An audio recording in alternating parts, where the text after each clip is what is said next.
I started painting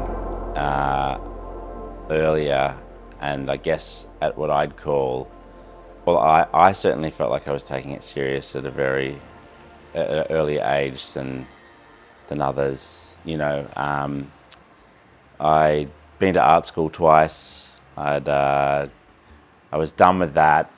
The first degree at least, and I've talked about this. It's been well documented, but I got quite ill when I was 19.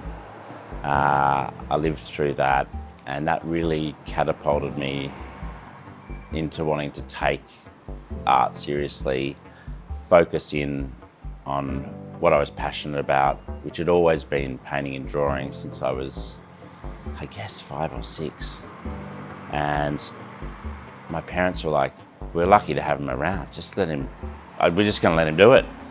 And after that, I just had a one-track mind. I wasn't interested really in going out that much or doing all this other stuff. I just really wanted to do that. And I guess I don't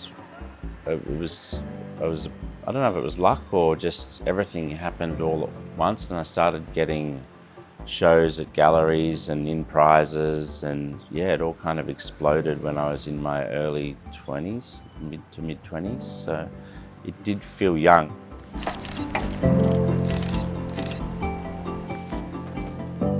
So getting to your style as an artist is, well, it's always nerve-wracking and it's always difficult. You're trying to make a stamp and say, "I'm doing something different, look at me." And you want to believe in what you're doing and be passionate about it. And I came to my style through my masters. I did find one teacher, and he said, "Your work's about surface. Don't worry about subject matter. Don't worry about what it means. It's just about surface." And then next thing I said to him was, "I don't know what to paint." Now that you found a style that is interesting to me. And he goes, "Don't worry about what you're painting." So he said, "Grab the 1,000 chair book, 1,000 designer chairs." He said, "Just choose a dozen. Just paint the chairs. You're removing yourself emotionally from your subject matter and just focusing on shapes and forms." And that really helped me. And believe it or not, that became my first solo show. It was almost like someone saying, "Here's something that I think you can do. Here's a way to do it." And to be honest, it hasn't changed that much in 20 years. I still cut bits and pieces up to make what I call an assemblage. I start with plywood. I cut masonite pegboard, ply, old found metal signs, perspex, aluminium. It all gets cut and glued and screwed and put down, and that becomes my collage surface, just like it did at art school many years ago. After that solo show, it leapt into other solo shows and trying other things, and people started wanting to commission works. So like they loved, vehicles and Vespers and blah, blah, blah. And I was like, yeah, okay, I'll have a go at this. Little did I know they'd be kind of like signature works that kind of stuck with me forever. But you know what? That's fine. What you've got to do is kind of make peace with it and go, that's part of your practice. And as soon as you realize it's part of you and you're kind of proud of it, you don't have an issue with it. People sometimes say, "Oh, Sydney's a tough city." And I'm like, just find a way to use the water. I don't know if it's just catching the ferry or swimming every day, but if you can find a way to use the water in Sydney, then you'll find happiness in Sydney in some respect. And I think mine was just discovering these little areas. Luckily through geography, I was just close to them.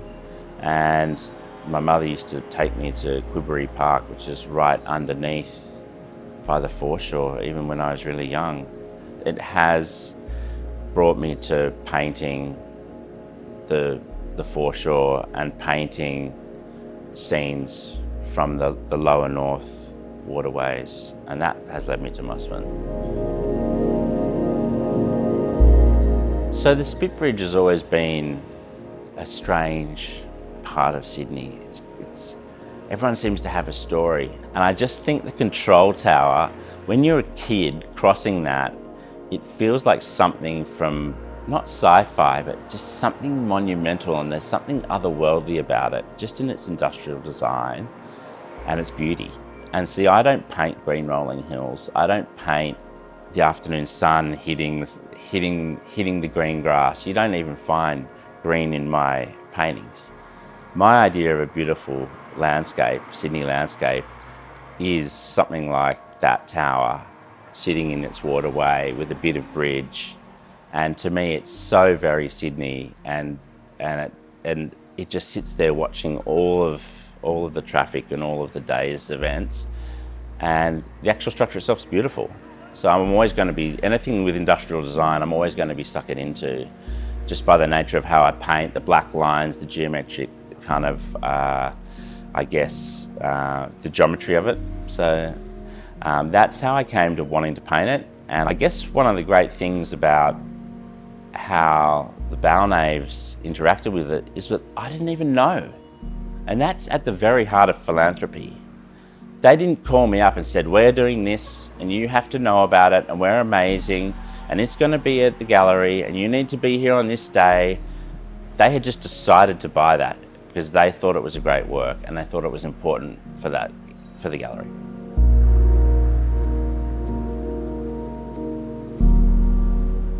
A lot of people think that I just slap it on, and my practice is kind of half construction, half painting. It's like, as I mentioned before, I don't paint on traditional canvases. I paint on an assembled board. So I get a plywood board and then I place all these pieces on.